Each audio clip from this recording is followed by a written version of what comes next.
Good day, Chairman. Good day. I welcome you all back on the journey to Tone Town, whether you're here with us behind the microphone or you're listening in your cars, in your laptops, in your phones, wherever it may be. We welcome you. And another exciting discussion topic today as it relates to guitar pedals. And as somebody that manufactures guitar pedals, I can say with confidence, especially as it relates to common overdrive circuits. Or I'll take that back. I'll even backtrack from there. I would say as it relates to overdrive circuits in general, hot take, get ready, that there is almost no possibility of having an original circuit. Oh boy. So when people say things like, this is a totally original analog overdrive, that should be met with some degree of skepticism.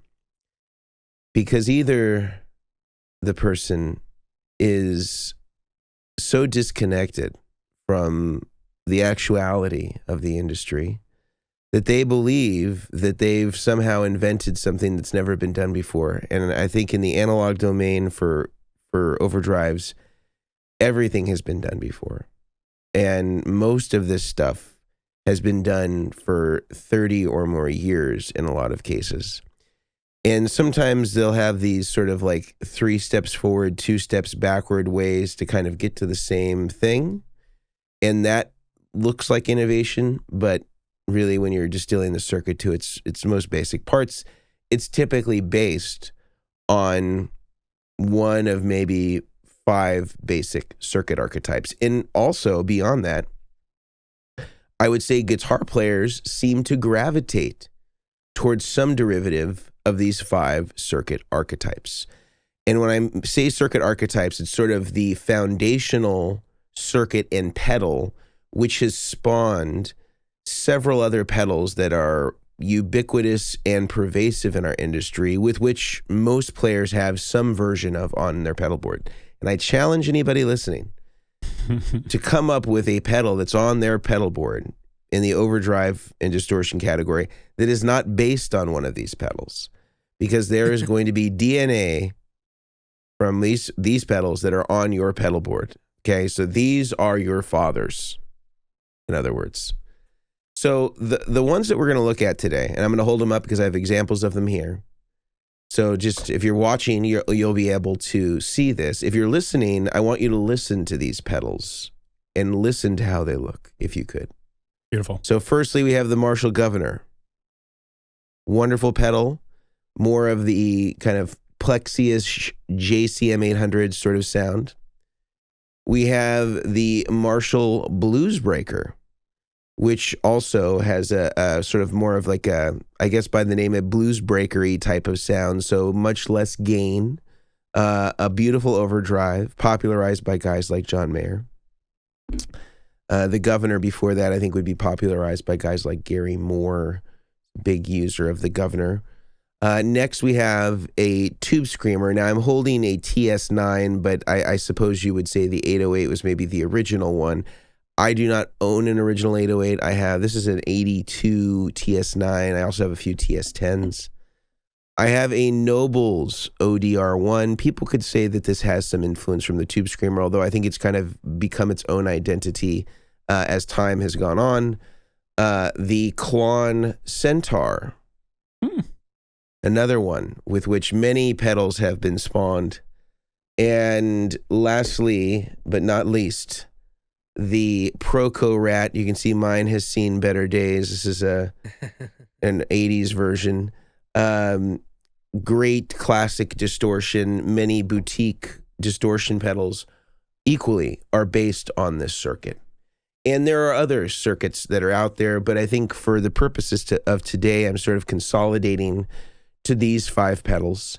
If there are other pedals that you can think of, if you're in the live chat, throw them in there that you think are heavily replicated, and I would be happy to mention those in perhaps a future episode where we can talk about them. But guys, so far, based on what I've said, any reactions to the idea that there is no such thing as an original overdrive circuit? And secondly, what are your thoughts on this choice, or these choices of 5 overdrive and distortion pedals as sort of being the benchmark or the baseline with which many of the most popular overdrives in today's market, if it's not these, are based from? I like it. I think this sums it up well. I have to admit, Mason, you've obviously made a whole bunch of different overdrive pedals with Vertex and all that. So I'm looking forward to learning a lot today. I did a little bit of research, and I'm probably going to have questions for you as we go through, just genuine questions as they come up. But yeah, from what I can tell, you've really covered it with those overdrives, and I think I think people will be surprised today to learn that maybe they're actually running, 2 TS9s and 2 Klans on their board, as in based on those circuits. Whereas maybe this has happened to me in the past, like, oh, I didn't realize this pedal is actually based on a Klan. I thought I had 2 original circuits on my board, and I was made the wiser. So it'll be cool to chat through what some common pedals are, what they're actually based on, and see where we end up. Yeah, no, I think your picks are spot on for like those. Those are like the most common of those different types of pedals. The whole original circuit, yeah, it's like, well, it's obviously it's like anything. Well, there's hundreds of the overdrive pedals, so how can it be the original circuit if like it's the 105th like overdrive pedal on the market? So yeah, no, I definitely agree with you on that the whole original circuit thing can be, sometimes for me not me, but for some people it can be misleading, because it only gets as original as if it was the first thing. And I just tried Googling it. I haven't even been able to look into it to see like what the first overdrive was and what these circuits were, because all of the, like, correct me if I'm wrong, like the Klon, wasn't the Klon? Probably he this. built that? Probably this was the first overdrive. This is the Boss OD1, or at least in terms of like mass produced. Yeah. Because wasn't the Klon, didn't he like make the Klon based off of something? I can't remember the whole history of that. It shares some circuitry with other stuff. I mean, you could say that he still, there's things that he did that, at least in terms of well, I guess he didn't design it. I guess he was sort of like was telling another designer, and if somebody knows the particulars of the story, to refresh my memory, but I think it was something along the lines of, he had hired an engineer from MIT, because I think he's based in Boston area, and he was kind of the ears and sort of like, he was like the Steve Jobs, Gotcha. of the project. And then somebody was sort of implementing the vision, and then they refined this over many years to eventually become the Klon Centaur. And then Bill was then building those circuits after the circuit was established as, Gotcha. the Klon Centaur. Gotcha. Yeah, but no, I agree with you. I think everything you said was great. The pedals, I mean, those are, like I just said, staple pedals. So I'm also very excited to dive into this. Maybe to give all these pedal companies a little bit more credit, maybe they're saying this is an original circuit, and we missed the asterisks right above original, and it's original at one point in history. It's just not original to that company. Maybe that's what they're saying. Exactly. I don't know. Maybe we can explore that a little bit. I don't know that pedal companies necessarily are doing it out of to be manipulative.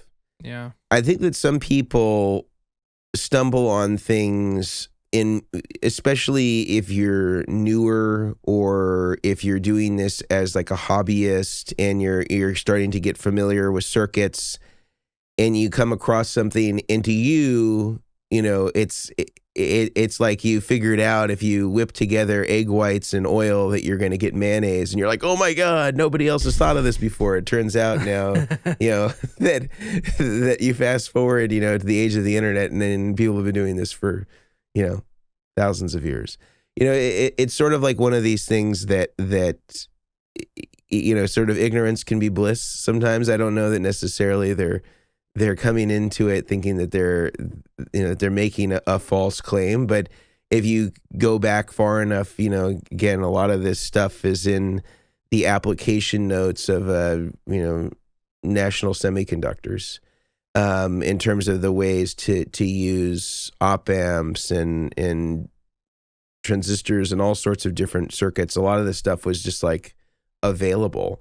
And then there's been guys like R.G. Keene and Craig Anderson that have released DIY circuits along these lines for a long time, and a lot of mods and things like that have been done to these are based on their thinking. And so sometimes there's maybe like a lack of understanding of like how far back these circuits are rooted historically. And the truth is there's just not that many ways to create distortion and overdrive. There's a finite number of ways that you can do it where it sounds good. And people tend to stick with those things because guitar players are such traditionalists that they don't want to experiment with a lot of new stuff. They want it the way that it was done by their guitar heroes, which primarily were guys that were making music between, let's say, 1960 and 1980. And so there's already a technological limitation based on that era. And that's not to say that speaks for everybody, but that's a high volume of the players that are buying stuff in the guitar market are going after guitar sounds from those eras and players from those eras. So maybe what we should do is go pedal by pedal, maybe talk about some of the qualities of these pedals, and then maybe we can talk about derivatives that have sort of been based around this sort of pedal as we understand it. And if there are others that you're aware of, if you are somebody who's viewing and you're watching on YouTube, please feel free to comment if you have a favorite sort of modern day interpretation of one of these pedals. And we'd be happy to add that to our list of derivative pedals of this circuit. What do you say, guys? We start maybe with just because it's closest to my right hand, the Marshall Governor. Beauty. Let's do it. So if you're somebody who is listening, you've never heard of a Marshall Governor. It actually was just recently re-released by Marshall. They released all their pedals that sort of resemble this style enclosure, although there's some differentiation between the enclosures depending on what model. And this was sort of Marshall's first attempt at pedals. This is sort of like their amp in a box sort of thing. The Governor was kind of to represent the sound of, a Marshall Plexi or a Marshall JCM 800. It's got a level control, it's got a gain control, and it has a treble, middle, and bass EQ. It has an input and output, and then it actually has an effects loop that's built into it, so you can add some effects into it as well by way of an insert cable. This is when I think of most of the classic Marshall Plexi style circuits or Marshall in a box or Plexi in a box circuits. This is typically what they are based on. Not always, but often are based on this. So I can think of things like the JHS Angry Charlie and sort of the Marshall style pedals that he's done. I even think that the Andy Timmons, which is derivative of that he makes, is sort of based on this as well. Yeah. The Carl Martin Plexitone is basically this same exact circuit. I think it has a boost in front of it, and I think that maybe they run it at a little bit higher headroom because it has like an AC input, so I think it's like maybe plus or minus 12 volts or something like that inside. Let's see, what else would be stuff? I mean, Marshall released their own version of this, which was like the Governor 2, although I didn't find that it sounded exactly like that. Wilson Effects, Sparkling Blue, the Dan Electro Daddio, BYOC Chancellor, Mojo Hand Magistrate. A few of these I've written down. These are all examples of pedals that represent the Governor or Governor. Would the Friedman BEOD count as one? I know that's I don't know if the Friedman is based on that or not. Yeah, I've seen it before a lot. It looks like the Wampler Plextortion is based around that. They got the Boss. Angry Driver with JHS. And then the Menatone King of the Britons, that was a popular. The MI Audio Crunch Box, that was another one that's actually a pretty good budget one. If you are, I think it's an Australian company, MI Audio, the Crunch Box being based off of that.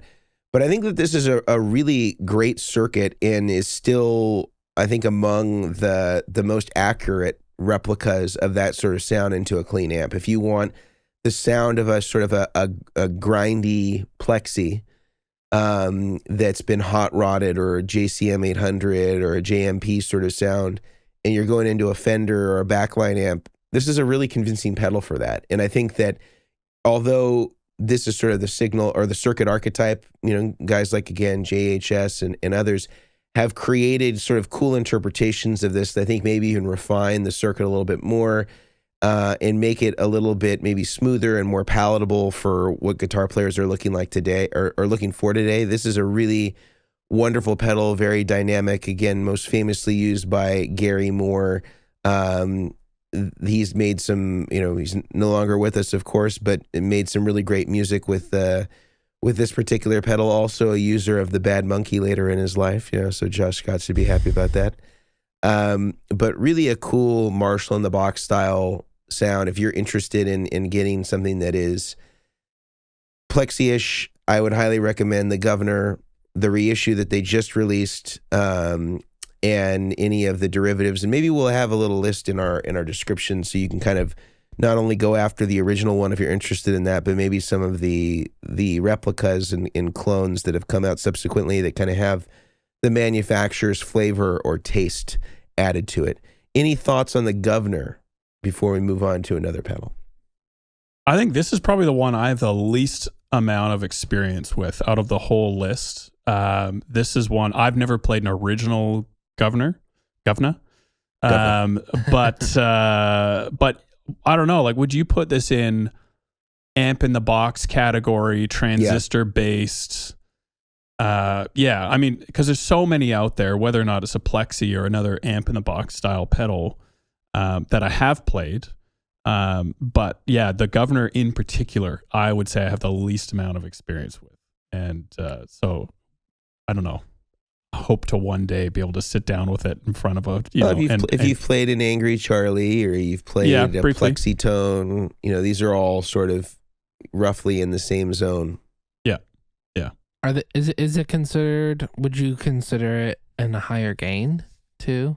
It's capable of I wouldn't say high gain, but I would say it can definitely get more into the distortion category. I wouldn't say that it's like, it's not capable of the amount of gain of, let's say, like a Rat or something like that. Yeah.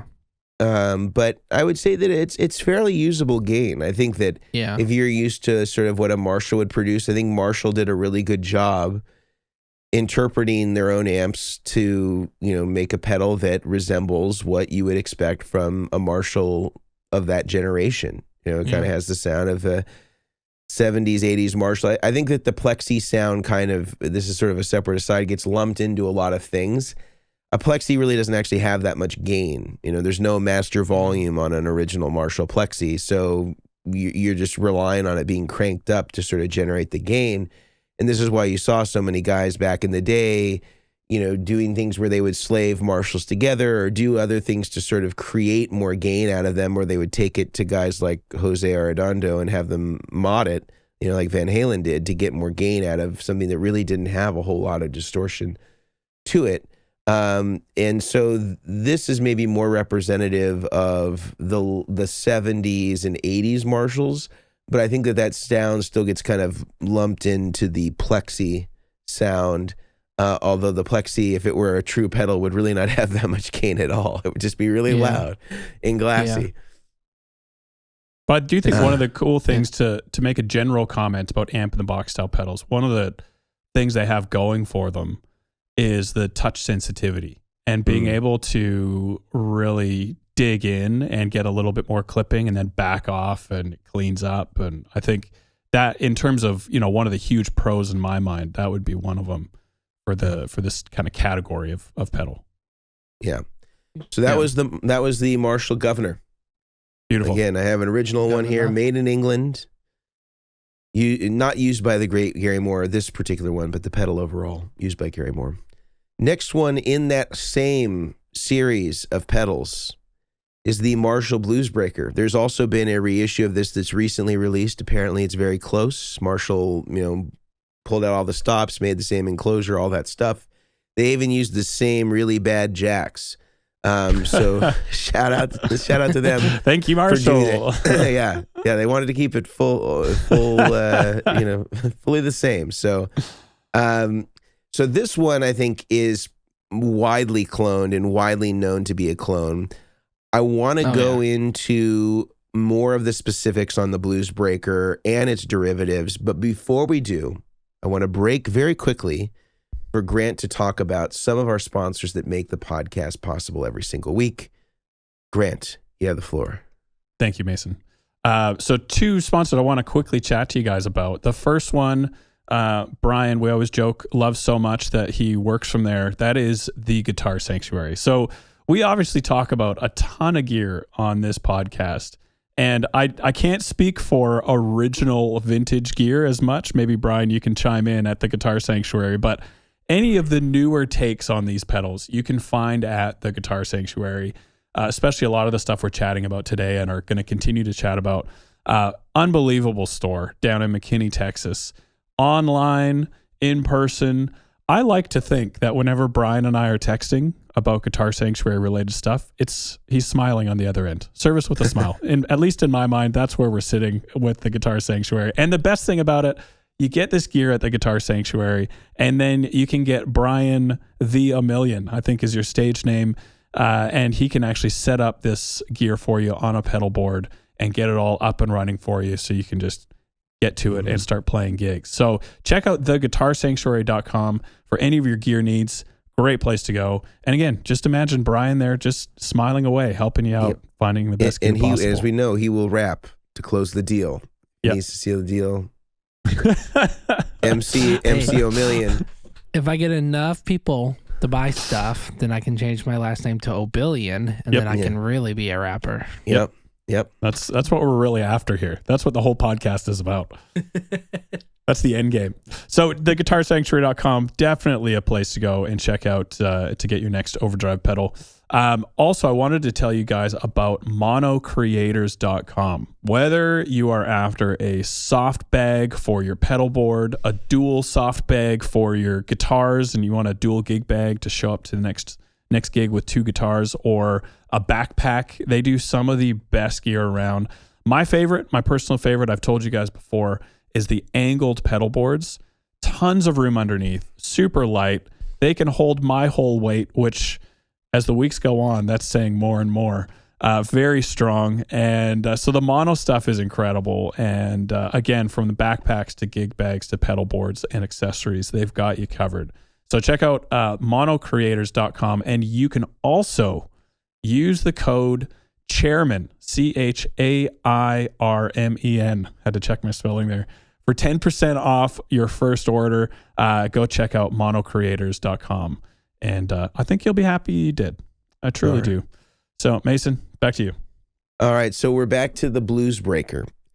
So I would say of all the pedals that we've held up today, this one is probably one of the most ubiquitous out there. Now, Marshall came out with this one, I think, early 90s. It wasn't a particularly big success at the time. It became much more successful later on after they were discontinued. John Mayer was a big proponent of this and used this on Continuum tours, and I think is still in maybe some of his racks to this day. But it has been the basis for many popular pedals, some of which would be like the Analog Man King of Tone, the JHS Morning Glory, which has been a huge pedal for them. More boutique stuff, there's Snooze Black Box, the Wampler Pantheon, the Golden Boy from Jackson Audio, Del Mar from Bondi Effects. Yeah, all of the Analog Man of Tone. Anything that says of Tone, based on the Blues Breaker, Rocket Blue Note, Half the Del Mar. protein. the Del Mar for sure, Protein. I guess like half the Protein is a Blues Breaker, half of the Duelist is a Blues Breaker. Half of the double barrel. Half of the JHS. double barrel. There's a Nordvang? Yeah, Nordvang has a half. I think it's like half 83 Klon. drive. Yeah. So anyway, tons of stuff that's based on this, and I think just by virtue of how popular the JHS Morning Glory is, or the lead times to get a King of Tone from Analog Man, or any of these, or the pervasiveness now of the Duke of Tone as a MXR collaboration release, I think we can safely say that the Blues Breaker is a vetted, popular circuit with which many pedal makers make their version of, because they know that it is going to be a hit with guitar players. We, as guitar players, connect with the sound of a Blues Breaker. When I first got it, I didn't really get it, because if you're looking at the pedal now as it stands, you almost have to have like the gain and the volume almost all the way up to get it to kind of like break through.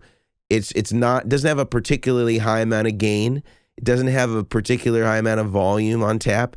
To kind of get a little boost from it, you almost have to have the volume at max. So there's a subtlety in this pedal, but what it does very well. And I think some of the other manufacturers that have done their interpretation sort of try to fix or address some of the issues with the gain, and kind of make unity closer to noon or a little below that, so you have a little bit more room to play with as far as the output.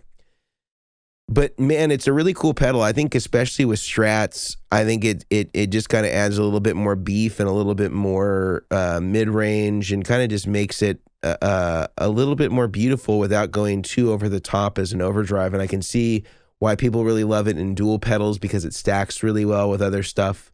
So stuff like the double barrel, stuff like the Duelist, stuff like the Protein. You can really get a lot of mileage out of being able to stack it with other pedals and kind of just add a little extra, or in the case of like the Analog Man King of Tone, is putting two of them together, and getting them to cascade into each other. A really beautiful pedal. Thoughts on the Blues Breaker, gentlemen? 2 thumbs up. Big fan. Yeah. I love it. This is probably like my favorite circuit type that I just kind of gravitate. I'm not a super high gain. I'm not a distortion kind of person. Fuzz. Like I've just never been a fan of them. I think in a different genre maybe I would be, but like for this, like it's such a staple. The Morning Glory has been such a staple for a lot of people. Especially with the V4, where it has like that red remote switch where you can do a higher gain of it. But like the Protein, I think the King of Tone is like, that's the most asked one I hear from people. Like, oh, what about the King of Tone? I want to get on the wait list, but it's like 2 years. Is it worth it? And like, it's, everyone wants to know, is it worth it? And I'm like, well, I mean, it wouldn't be worth it if, like there's a what, 2 years? Is it 2 year or 3 year wait list or something like that? It's insane. But people get it and they love it and whatnot. But yeah, no, it's I think a Blues Breaker for me, I feel like is a very common circuit. There's also another one that we'll talk about that I think is very common, but this for me is like the top tier for me of them. Break the blues, man. I personally, I think I've said this on the podcast in the past. I find it very hard to connect with the King of Tone. I always put it on my board because I think I should have it. Because there's one on the shelf. Like, why do I just let it sit there? Every time I put it on the board, I just have other overdrives I really connect with a lot easier. But one of them being a Del Mar or a Breakers or something else, which is also a Blues Breaker circuit, which I'm aware of.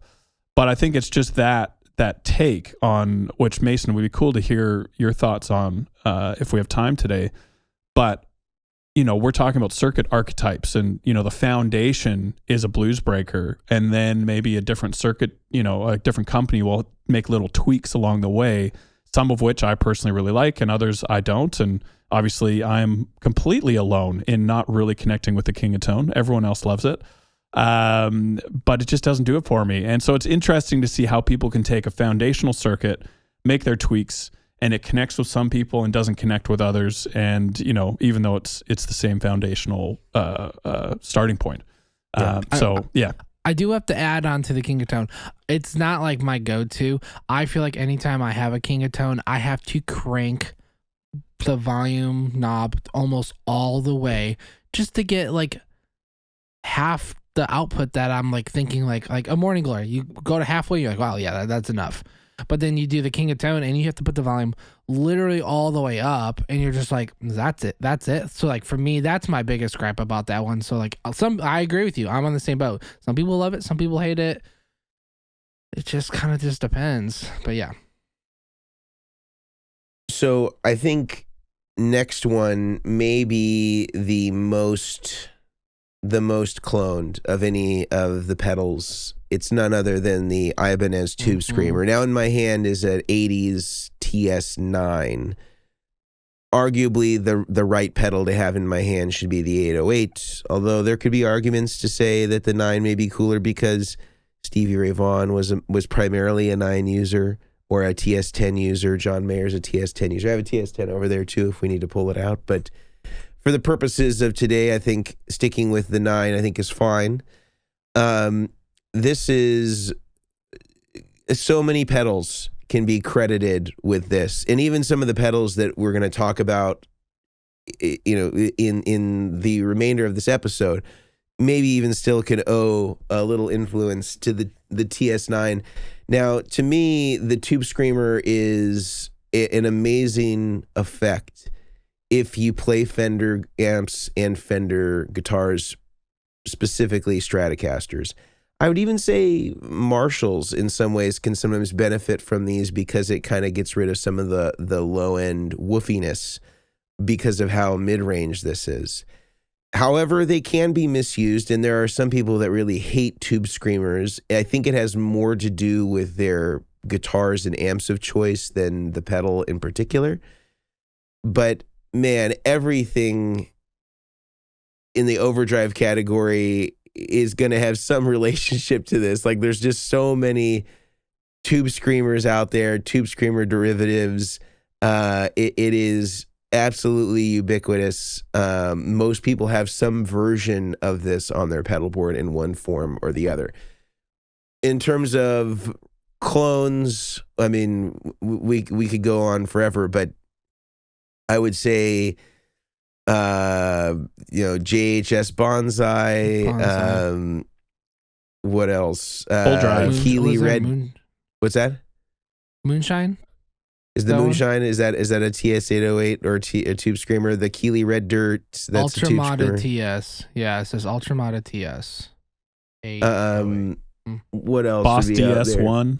Full Drive. Yeah, it's basically Plumes. It's same thing with like the difference being the asymmetrical versus the symmetrical clipping. Green Rhino. Green Rhino from Way Huge. Paisley Overdrive. I don't know. Is that a Tube Screamer based one? Let me search it. I think it is. I know that Wampler has like his TS10 one called the Moxie.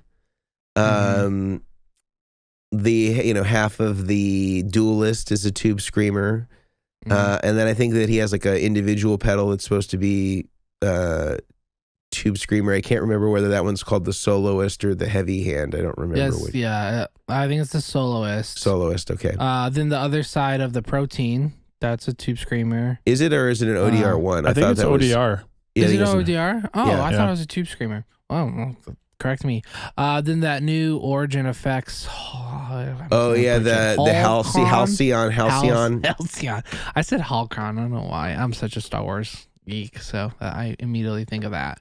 But yeah, no, Halcyon. Yeah, and I've seen a lot of people put them on their board. It's a manageable size too.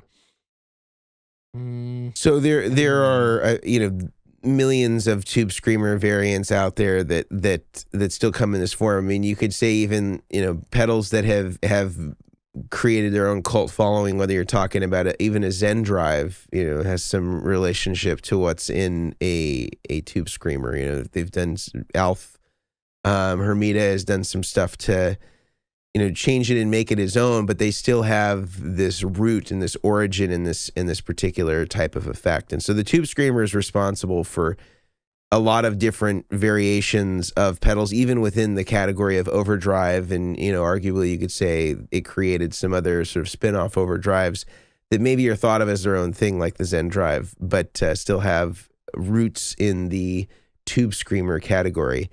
Other overdrives you can think of in the Tube Screamer category are just thoughts on the Tube Screamer generally. Well, my question... Sorry, you go, Brian. I was just going to say, I was just going to add in, Grant, you might even know this more than I do. The Mulholland overdrive, is that considered a Tube Screamer? That's a Klon. Is it a Klon? Okay, yeah. That's what I thought. So I literally just Googled because I wanted to know before I had said it, and someone says, is it not? And I'm like, I don't think it is. So that's a Klon base. It's like a part for part Klon. Yeah. Yeah, it makes more sense. Yeah, no, I just wanted to... I knew you would. Well, my question, I don't know if you guys know this one. My question, just because of its color and the recent hype, that's a bad choice of words, but the Bad Monkey, is that a Tube Screamer based overdrive? Yep. Bad Monkey. Okay. Yeah, it is. Out of all the hype, I was like, I forgot to check because I'd never actually looked into what it's actually based on. But basically a 4-knob Tube Screamer. Yeah, so I think it has a little bit, it's like a Tube Screamer with additional EQ controls. The Earthquaker Plumes. That's another Tube Screamer based one. Warhorn from Walrus Audio. I've seen that one a lot. I don't know if that's Tube. I'm gonna look it up. Warhorse. That's some sort of distortion, I thought. East River Drive. That's another one from Electro Harmonics. The list, though, like the list is literally endless, and whether you know it or not, there is a good chance you have multiple TS9s on your board, whether or not they're repackaged or not. Yep. I have a TS, I think it's an 808 I use on my board quite often, and I use that with my Tele into Vox style amps, and absolutely love it. Like it's just a beautiful thing. And I think mids on mids, and that's what it is. And I adjust my mics to, be in just the right spot. And I just love the sound of it. But I think that's a good thing to bring up, Mason, is the mids with a TS9. And one of the reasons it's such a great overdrive is maybe where the Blues Breaker is a little bit more flat. It'll just kind of push your amp.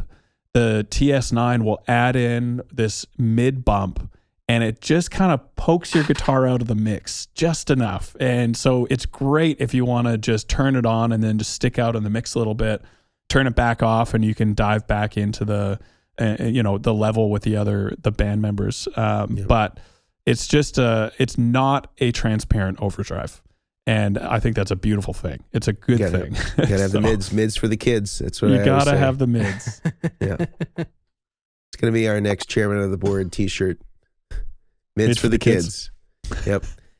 I would say that they definitely, for a lot of players, have a love-hate relationship. My friend Rhett Shull is notoriously a Tube Screamer hater, and we're going to forgive him for his sins.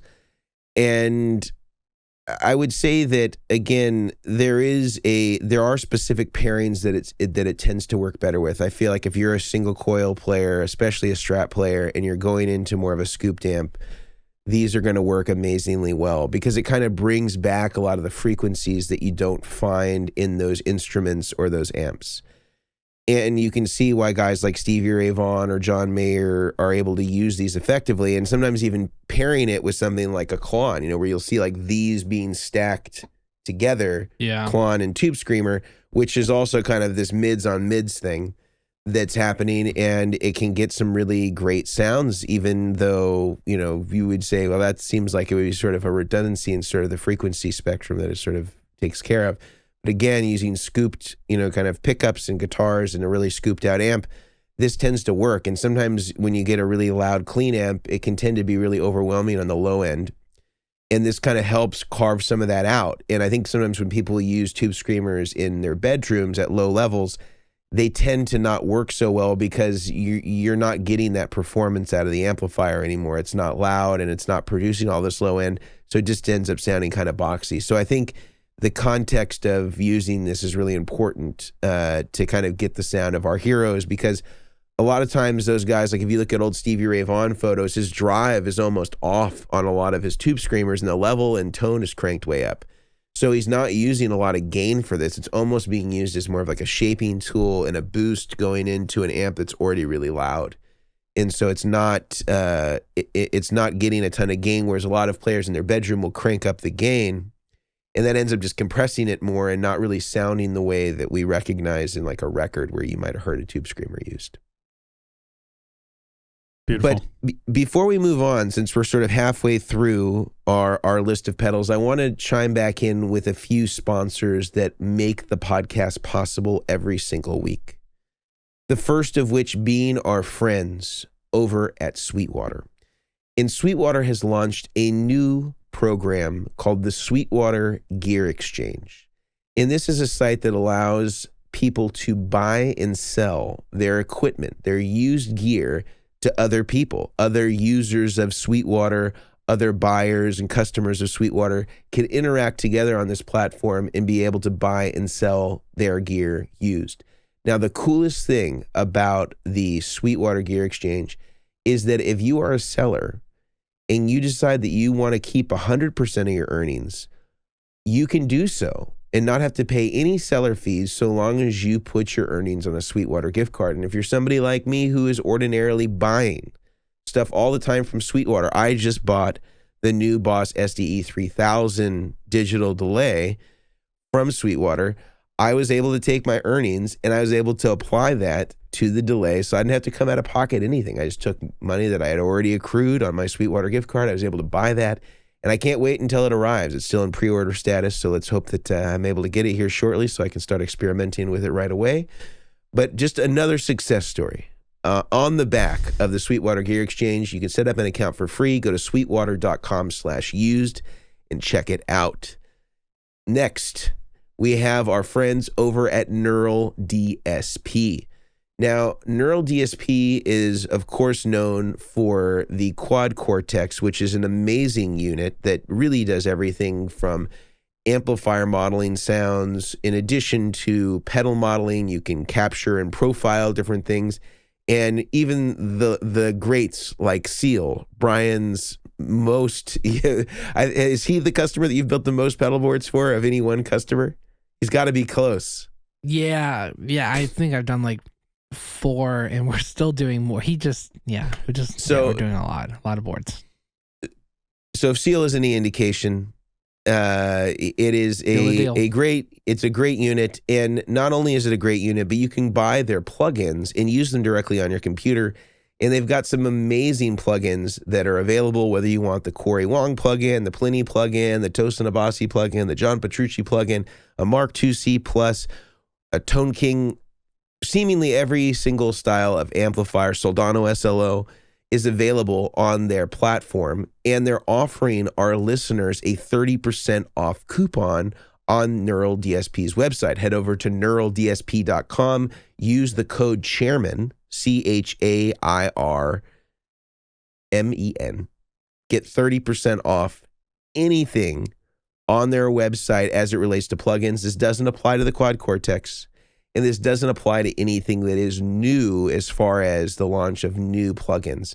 So something like the Mark IIc Plus, you might have to wait a couple months before it's available for the 30% off discount.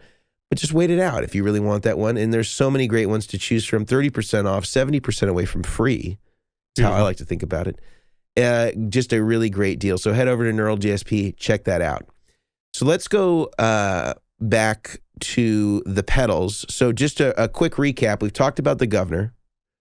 We've talked about the Blues Breaker. And we've talked about the Tube Screamer.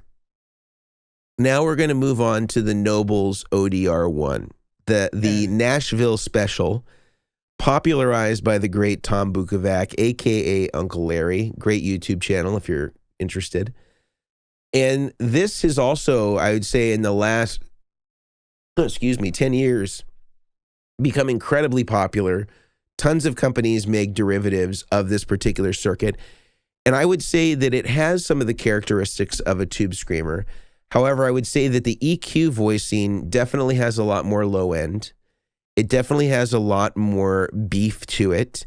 And I would say that it tends to sound really great with humbuckers, as does it with single coils, whereas sometimes I would say that the Tube Screamer, to my ears, tends to sound more single coil, although there have been people, of course, that use it with humbuckers. I think that, to me, the Noble sounds maybe a little more organic than a Tube Screamer. It's a little bit more balanced in the EQ, a little bit more amp-like, I would say, comparatively to a Tube Screamer. And I think that this is why you see so many people maybe jump ship from a Tube Screamer and go over to the Noble's ODR1, because it just offers some of those extra things that the Tube Screamer haters typically, chastise the Tube Screamer for doing, to kind of shrinking their tone, boxing up their tone. And the Nobles kind of brings all that stuff back. There are, of course, infinite clones on this, which we can get into, but just initial thoughts on the ODR1 and its derivatives, gentlemen. It's I would say I would agree with the popularity in the last 10 years, especially in the last probably 5-6 years. It's become more and more popular on boards that we do, setups and all that type of thing. But yeah, I mean, even in researching a little bit before this, you can't look up the ODR1 without talking about Nashville and its popularity there. And yeah, big fan of the pedal. Again, I've played it a little bit here and there over the years, and I've never not enjoyed my time with the ODR1. Definitely a great one. Yeah. I mean, the fact that I think they have a couple different versions. They have a little mini one as well. The mini one, yeah. So the cool thing about that is you have those two different sides of the pedals, which are more pedalboard friendly, and a lot of people are squeezing them on as their hidden gem kind of thing, like that hidden pedal. It's interesting because I have seen some people say, "Oh yeah, it's my always on," it's always on. I'm like, then they stack other stuff on top of it. But it's cool to see how everyone uses the gear differently. And some people, oh yeah, I run the gain super hot, or I run the volume, hotter and lower gain. It's really adaptable for different guitars, especially because at the shop we have all sorts of guitars that we can try out, and it felt really good. It's in, as we just talked about, it's in the protein. And it sounds really good. And yep, it's half the protein. Yeah, half the protein. And it that when you start combining that pedal with different circuits, it still sounds good. That's just to take the protein, for instance, those two combinations together sound really good. That's why it's such a popular pedal. I think for some people they're like, I can find something better, but then they always end up going back to the ODR just because it's a great one. And I think you can buy the half from Brown amplification if you just want the Noble side. I think that's the Atom. And then there's, the Rocket Chicken Soup is a version of it. The Guthrie Trap Overdrive, the Signature Overdrive, that's also a Noble's replica. The Wampler Bell, the Way Huge STO Super Terrific Overdrive. That's also one. I'm trying to think of who else has got Nobles. Yeah, I'm trying to search it because I can't remember. I had one on the. I remember who it was. 13. I'm also trying to remember who does a mod, because there's a Nobles mod you can get. I can't remember if that was Keeley or if it was something else, but that's also pretty popular to get if you have an original Nobles. Yeah. A Keeley mod? I could be wrong on Keeley. I know XTS does some mods. Thank you. That's what it is. XTS Exactone does some mods to the newer ones to kind of make them more like the older ones. There's a really cool video that Tom Bukovac put out in collaboration with Guitar Pedal Shop, who's one of our dealers in Nashville, and also Exactone, where they shot out a bunch of Nobles ODR1s from different generations. So one of them that was the original one that looks like this, and then one that was kind of the newer style and the minis and all that stuff. There's also There's also this one, which I really like, which is called the Nordland ODRC. And this was designed by the guy that designed the original one. He's got his own pedal company now.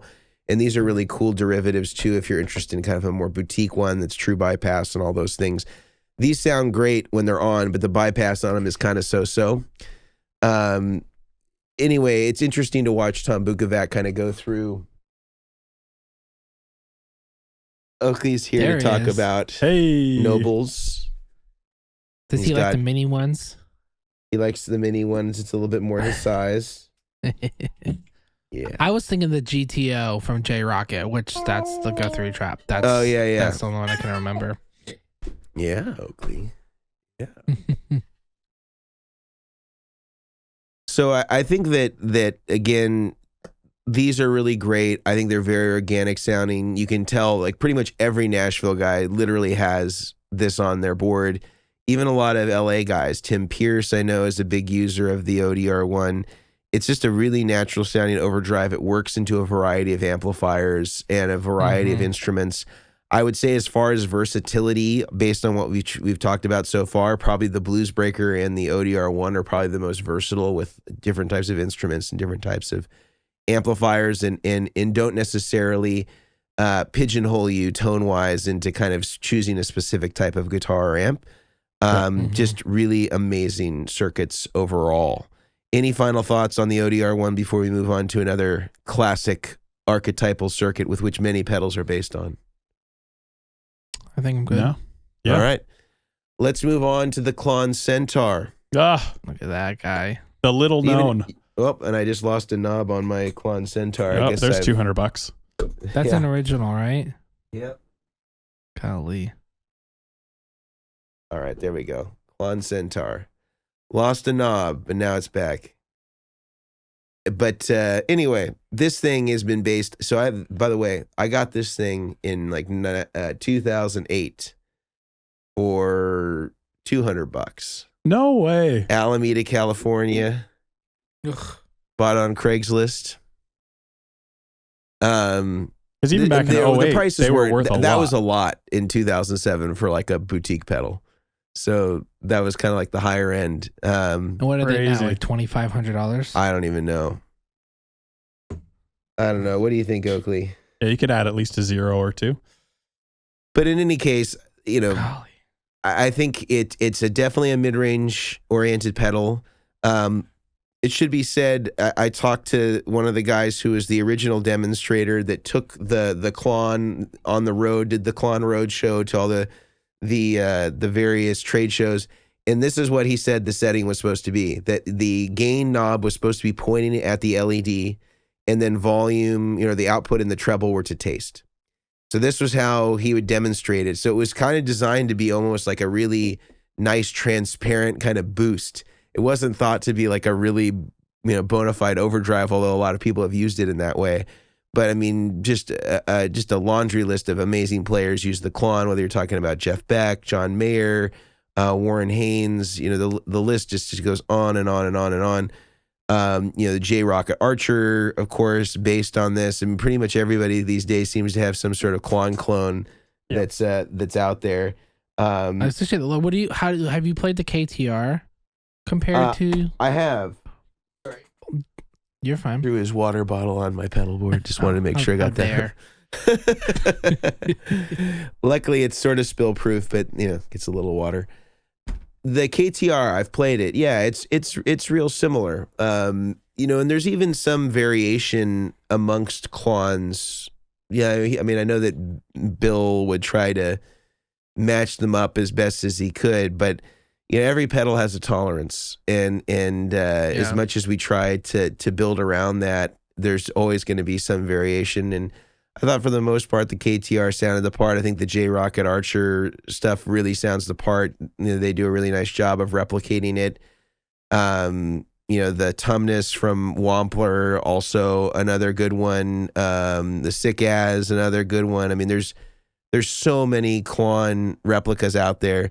I think that they sound really great stacked. I like to use it in that kind of low gain mode again, kind of putting the gain knob down, you know, below in the lower 25% of the range, and then kind of output and treble to taste, and then using that to stack with other overdrives, I think is the way that I like to use it if I'm using a Klon style pedal. I don't use it on its own too much, or like, it'll be either that or like an always on, and then I'm, bringing in other effects to kind of help either, boost more gain into or add more output to. What are your guys' thoughts on the Klon or any remarkable replicas that are made by other companies? Yeah, I'm a big fan. I think if you're a guitar player, you're probably a fan, whether you know it or not. But I think other honorable mentions, I remember being very pleasantly surprised on the EHX Soul Food, which is a Klon clone, just because of its price point, and it just sounded great. So that was a really good one. I know there's some mods you can get for that one as well. MXR Sugar Drive is another one. Ryra Clone, Golden Horse by Mosky. There's, again, like you said, tons of them. Seriatone Centura, if you want one that looks a little bit more like the original with much less of the price Worm tag. Audio just released a version that's the same enclosure too. Yeah. Really? And then Mythos has the. I always want to call it Mule Deer, but it's Mjolnir. Oh yeah, I do. There's so many of them. Jackson Audio, I think it's their Optimus. Oh yeah, the Corey Wong pedal has like half a Klon or something like that. They said it's 2 Klons each really? side. So really? I thought it was like a Timmy and a Klon or something like that.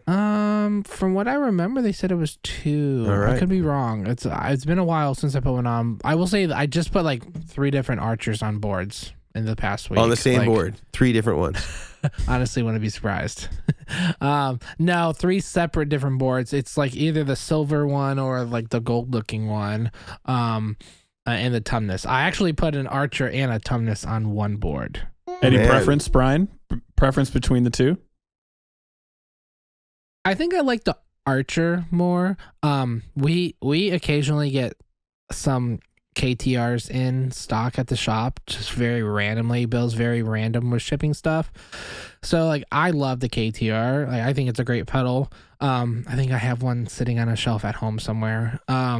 But for like, something that you can easily get that's easily accessible, the Archer is like a really, really good one. Yeah.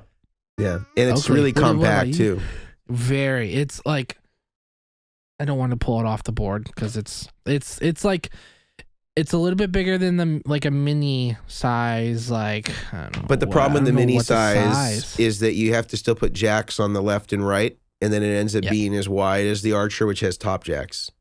And all the small guys have side jacks and top jacks, so you actually end up with the same surface area that it takes up once you put jacks in the mini guys. So I don't see it as an advantage. Yeah. So we got the Archer, and then we got the Tumnus. So as you can tell, like the depth, like they're the same width. Once you add the plugs on the Tumnus, it's actually wider than the Archer once you add jacks. Yeah, the Archer's just a touch smaller than a 1590B, pretty much. Yes. It's awesome, though. I would say the Archer is definitely my favorite. No biting. Don't bite the mic. No biting. He's took like a chunk out of the foam here. Now he's got a few teeth. Little razors in there. Yes. Yeah, he's got as many teeth as an Appalachian preacher. Oh, but like with the Klon, like the original Klon, anytime I've had one come in, everyone's always put it like at the end of their overdrive chain as like a boost. Mm-hmm. Like I was, I use it as a boost. And I'm like, okay, great. He goes, yeah, I got a great deal for it. I got it for $2,500. And I'm like, that's a really expensive boost. And but does the tone for you that that does it. It's cool. I like the enclosure, but this interior tone is also another good one. The side it's identical. I've seen them in black enclosures, which is cool. I'm not worried more about aesthetics than I am about how it sounds. But I would say if you can't get the original, the KTR and the Archer are probably my 2 favorites for sure. Even the KTR now is really expensive though. Yeah. Yeah, Very that's expensive. one of the resale ones are Yeah. are expensive. Yeah. I won't So- say we don't have any here right now, but maybe Brian we will do. keep You're you just setting posted. him aside. Before we go to the last pedal today, I want to break one more time to speak about a few of the sponsors that make the podcast possible every week. I'm going to turn it over to the great Brian Omilion, soon to be Brian O'Billion, to tell us about him. Here we go. All right. Yeah. Thank you so much. Yeah. Still, trademark pending for that O'Billion name. But our first one is going to be Bestronics. Simply the best, I gotta say. Brad and them. Brad Best. I think that's his last name. But they have a discount code for the chairs, DACHAIRS, for 10% off plugs, cabling, looms, rack patch, panels, anything you could think of. They sell it, and they just continue to supply all of us with really amazing quality parts, super fast shipping, fast response emails. He's just like Ron with RJM, very quick on responding to everything. Brad will always get you what you need. And our second one is going to be Creation Music Company. I have like 5 or 6 more from last time we talked. Boxes behind me. They're all for one client, so it's a lot of boxes for one person.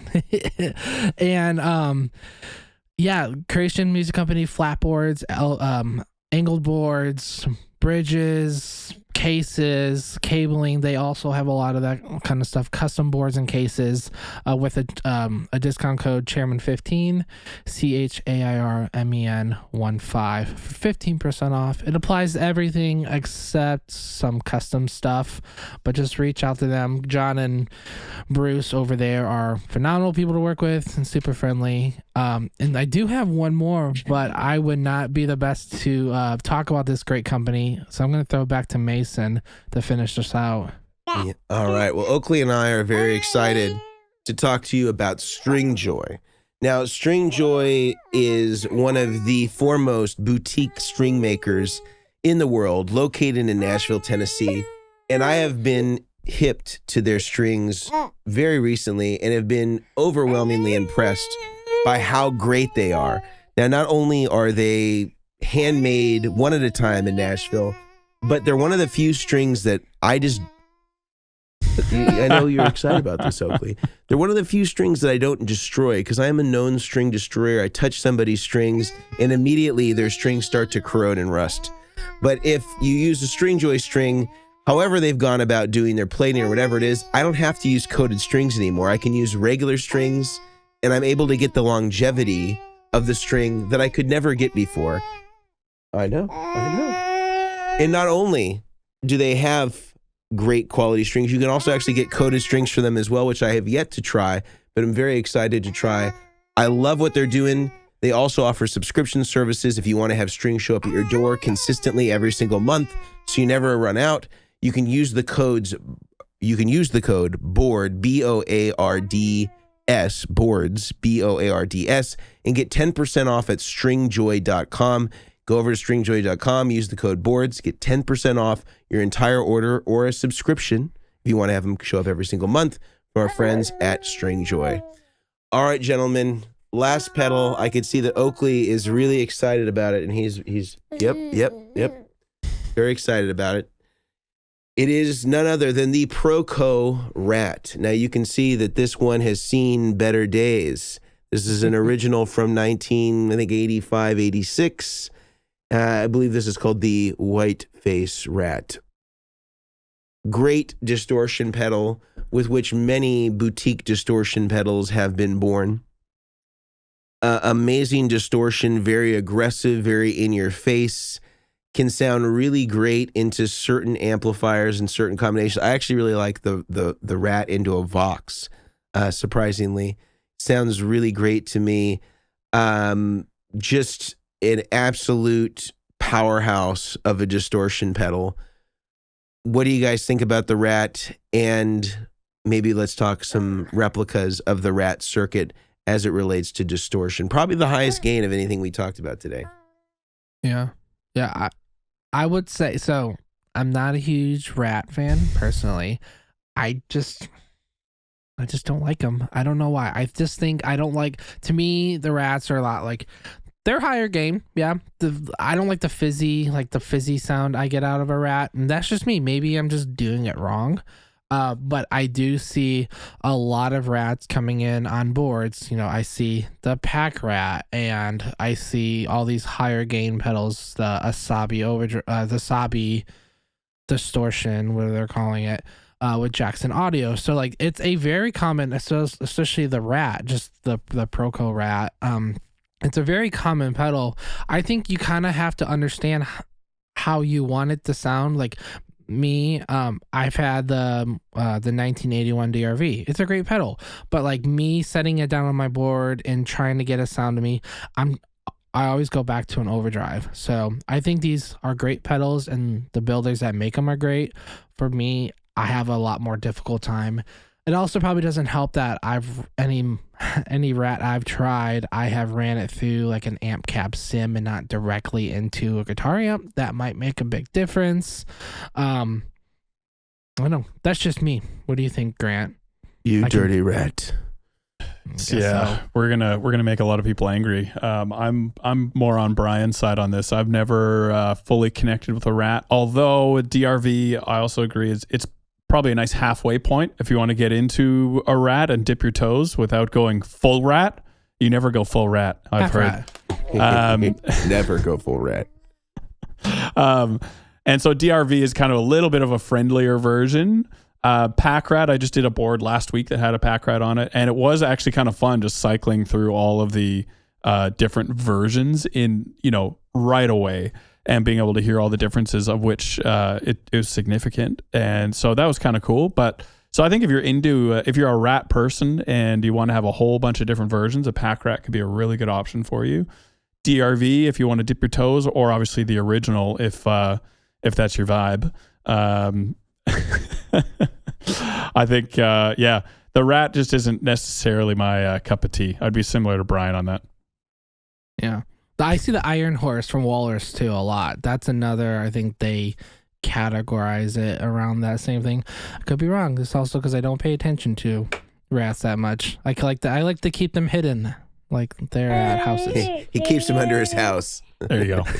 Where they belong. Well, I think the rat is a specific thing. I think that I really like rats for like heavy chords. I think that they can sound pretty great into clean amps. I think that I think with the Vox, because the rat tends to be a little bit more scoop sounding, it can work really well into like more mid-range heavy amplifiers. I do think you need to be careful of the filter control, because it's got a lot of top end. I mean, you're kind of just getting like a 2K plus blast just right into your amp. And for some amps, that can be really unfavorable, especially if they tend to already err on the side of being pretty bright. But I think if you use them tastefully, they can be really effective tools. Or if you kind of want more of like a grungy kind of raw sound, they can sound really great for that. And then there's companies that have done great derivatives. I think the pack rat's a brilliant idea. It kind of takes all of the different rat variations and puts them into one. I think that's great. I remember Robert Keeley used to do some really amazing mods to rats back in the day that just really improved the existing archetype of the rat, gave you some options to kind of smooth it out and reduce some of the gain. Wampler makes a really great one. The Rat's Bane, that's a nice kind of compact rat. This is super boutique, but Paul Trombetta from PT Designs also does some really cool rat-based variations. Used to mod rats as well. Had some really cool stuff that he used to do to them. I remember I had one back in the day that was amazing. And I regret that I sold it. I was just not using that much gain anymore. And so it just didn't really appeal to me as a pedal to put on my pedal board, but it was really amazing. But I think the rat circuit is definitely cool. There's a lot of stuff that is based on it, a lot of clones that are based on. I know that Walrus has, I don't know if it's I think there's a War Horse that's War separate from the War Horn. Horn? I think that one, I think there's one Walrus pedal that's based on this. I don't remember which one it is. Some of the naming of them isn't intuitive, to know what it would be. All right. But anyway. There's a bunch of them. I love Yeah. I love the Rat for specific stuff. I think that it can sound really excellent. And again, if you kind of want like a grungy, more indie type sound, I think it can be really great for that. If you want, more of a classic, kind of bluesier, fusion thing, probably not the right pedal for you. Fair. Final thoughts, gentlemen, on the pedal archetypes that we chose today. I think it's just really good to be aware of just that these archetypes exist and to take stock of what's on your board and actually see, like, am I running, maybe you have 3 overdrives, do I actually have a good variation of circuits on here that I can manipulate and use, or am I running 3 clones and I just didn't realize it? And so I think it's really good to see what you're currently running, what you favor, what your ear tends to gravitate towards. And then maybe just try something a little new, maybe maybe take off one of the clones and put on a blues breaker, or, try a TS9 in one of the spots and just see if if you actually have the diversity of overdrives that you think you do, or if they're just all repackaged, similar circuits. And I'd go from there. That would be the challenge I'd kind of put out there. And I think some of you guys, including myself, you might be surprised what you're actually running. Yeah. Yeah, I mean, the cool thing is like all of these, and I tell people this all the time, every pedal reacts different in different orders. So like, if you put these 2 pedals and, Tube Screamer into the Klon, it's going to sound this certain way. But then you reverse the order and they're going to sound different. There's just going to be a change in how they sound. So that's the cool thing with getting like all these pedals, and say you have like a switching system that can rearrange a loop order. You can try all these different orders on how these pedals sound to find your best flavor. I had a guy, he's like, oh yeah, I have an ML5 from Morningstar, and I have a Meg X, what should I use? And the first thing I asked him was like, well, do you like to change around your loop order for your different gains to, maybe sound different ways in different orders? And he's like, I never thought about that. I usually just unplug. I'm like, okay, well, doing it this way will allow you without having to unplug stuff, but it also allows you to create presets, to sound, to the voice those 2 pedals. Me, I run two pedals, an overdrive and a boost, and I can make it sound multiple different ways just by reversing the order and doing different things and having one on and one off, or both on, or reversing the order. So I think that's the cool thing with these pedals is if you have the opportunity to get them, try them out. You're not gonna be like, oh, it only does one sound. Put something else in front of it, put something else behind it, stack them and see how it sounds.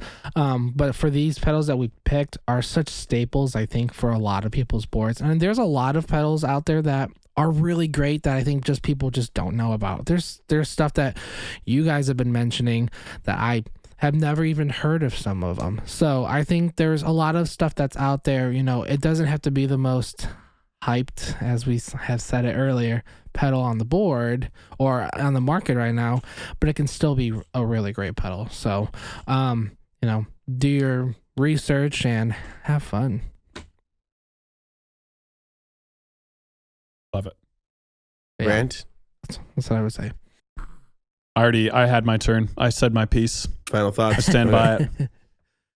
I apologize. I believe I've been distracted by a baby. I think the final thoughts that I have here is, again, when I say that there's no longer an original overdrive circuit, this isn't an indictment of pedal companies. I think the thing that we just need to be honest about is that we're all cooking ribeyes here.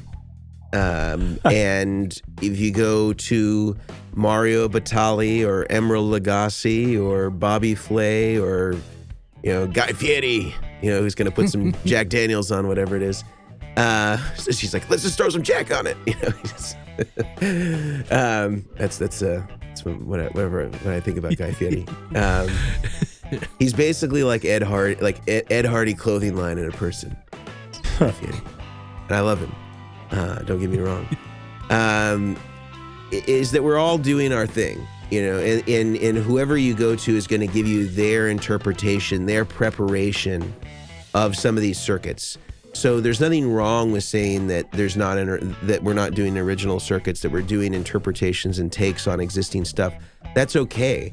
Because if you change a pot value on something like that, or a resistor value, or if you change an op amp, or if you change even what seems like minor changes, this can have a huge influence on the way that something sounds and reacts. And so you're getting what the profile is in the ear of the maker and how they're hearing maybe the deficits in a certain circuit, and they're bringing something new to it. And so I don't think that there should be any shame or embarrassment to say that somebody's pedal is a clone or a replica, because they're doing their own thing with it, and God bless, man. They want to do that, and there is something for everybody in our industry right now. There are so many pedals. It is drinking water from a fire hose, and I'm glad that we're alive and well in rocking our way to Tone Town in this era of pedals. So with that said, we will sign off for today. And if there are any other clones or replicas that were in this category, or other sort of archetypal circuits that you want to mention, please put it in the comments if you're on YouTube, or throw it in the chat if you're live streaming with us today. And we will see you next week. See ya. See ya.